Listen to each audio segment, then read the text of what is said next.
À Los Angeles, les nuits ne dorment plus. Depuis près d'une semaine, la Cité des Anges vit au rythme des sirènes, des cris et de la colère. Des manifestations d'abord pacifiques, puis des affrontements violents, des pillages, des scènes de guérilla urbaine. Tout commence le vendredi 6 juin. L'ICI, bras armé de la politique anti-immigration de Donald Trump, lance des raids dans des quartiers de Paramount, des centaines d'arrestations et des personnes qui crient à la chasse aux migrants. En quelques heures, des milliers de personnes descendent dans la rue.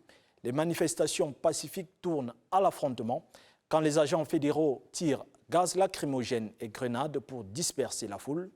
Bilan, une ville au bord de l'implosion. Face à la colère, la réponse de Washington est sans appel. 4000 gardes nationaux et 700 Marines déployés dans les rues.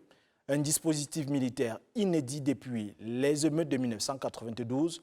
Donald Trump assume, ils ne passeront pas. Le président américain menace même d'invoquer l'Insurrection Act, une loi exceptionnelle qui permet l'usage de l'armée contre les civils.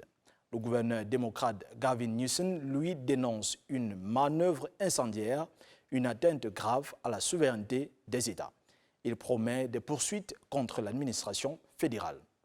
Pendant ce temps, les scènes de chaos se multiplient, commerces saccagés, voitures incendiées. À Los Angeles, symbole du rêve américain, les manifestants décrivent une autre réalité, une précarité extrême, près de 80 000 sans-abri, des discriminations raciales.